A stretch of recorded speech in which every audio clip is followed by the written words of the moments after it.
அடுத்து பாரதிராஜாவுடைய ஒரு முக்கியமான படம், தமிழ் சினிமாவுக்கு ஒரு புதிய வேதம் சொன்ன படம், சாதியை ஏற்ற தாழ்வுகளை சொன்ன படம். இதுல ரொம்ப ஒரு முக்கியமான விஷயம், பாரதிராஜாவுக்கு பார்ப்பனர்களாலே கொஞ்சம் அலர்ஜி. அதனால நிலவில் ரவிட்டே, நீ ஒரு பிராமணன் எனக்கு முதல்ல தெரிஞ்சிருந்தா உன்னை என்னோட படங்களை அறிமுகப்படுத்திருக்க மாட்டேன், உனக்கு சான்ஸ் கொடுத்திருக்க மாட்டேன்னு சொன்னாராம். ஒரு சின்ன தப்பு நடந்துட்டோ, சுவாமிகள் இங்க எந்திரல பண்ணது ஒரு நாஸ்திகர்.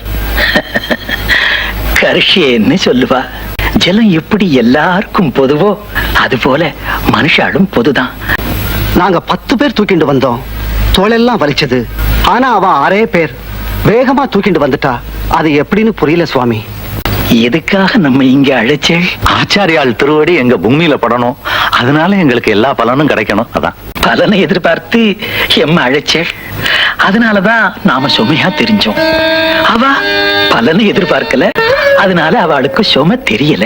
சுவாமி, உங்களை ஏன் பல்லக்குல தூக்கிட்டு வந்தா? நீண்ட பிரயாணம், அவளுக்கு கால் வலிக்கு முன்னோம். அப்போ உங்களை பல்லக்குல தூக்கிட்டு வந்தவளுக்கு கால் வலிச்சா?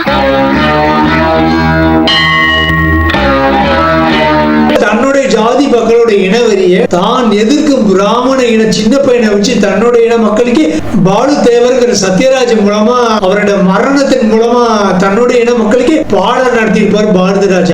என் வீட்டு சொத்தை தின்னுப்புட்டு என் பேரை என்னன்னு கேக்குறேன். இந்த ஊர்ல கை சூப்புற குழந்தைகிட்ட என் பேர் என்னன்னு கேட்டா கூட பாலு தேவர்னு சொல்லிட்டு மறுபடியும் கை சூப். பாலுங்கிறது உங்க பேரு, பின்னால இருக்க தேவர்ங்கிறது நீங்க படிச்சு வாங்கின பட்டமா? ஜாதி இல்லன்னு சொல்ற நீங்களே மூச்சுக்கு 300 தடவை பாலு தேவர் பரம்பரைன்னு சொல்லிட்டு இருக்கேளே. நான் கரையேறிட்டேன், நீங்க இன்னும் கரையேறாம நிக்கிறீங்களே. அன்னைக்கு சமூகத்துல வேரூறி போயிருந்த அந்த சாதி வேறுபாடுகளை துணிச்சல கேள்வி கேட்டு கொண்டு வந்த இந்த பாரதிராஜாவுடைய இந்த படைப்புக்கு அன்னைக்கு பயங்கர எதிர்ப்புகள் கிளம்பி இந்த படத்தை ரிலீஸ் பண்ணவே முடியல. இருந்தாலும் அன்னைக்கு எம்ஜிஆர் ரொம்ப சீரியஸா இருந்த காலகட்டத்தில் இந்த படத்துக்காக ரொம்ப ஸ்டெப்ஸ் எடுத்து இந்த படத்தை ரிலீஸ் பண்ண வச்சாரு எம்ஜிஆர். ஆனா அப்படி நல்ல கான்செப்ட் உள்ள இந்த படம் ஓடாதனால பாரதிராஜாவுக்கு தன்னோட இனிய தமிழ் மக்கள் மேல ரொம்ப கோபம் வந்து எடுத்த ஒரு மோசமான ஒரு முக்க மசாலா படம் தான் ரஜினி நடிச்ச கொடி பறக்குது.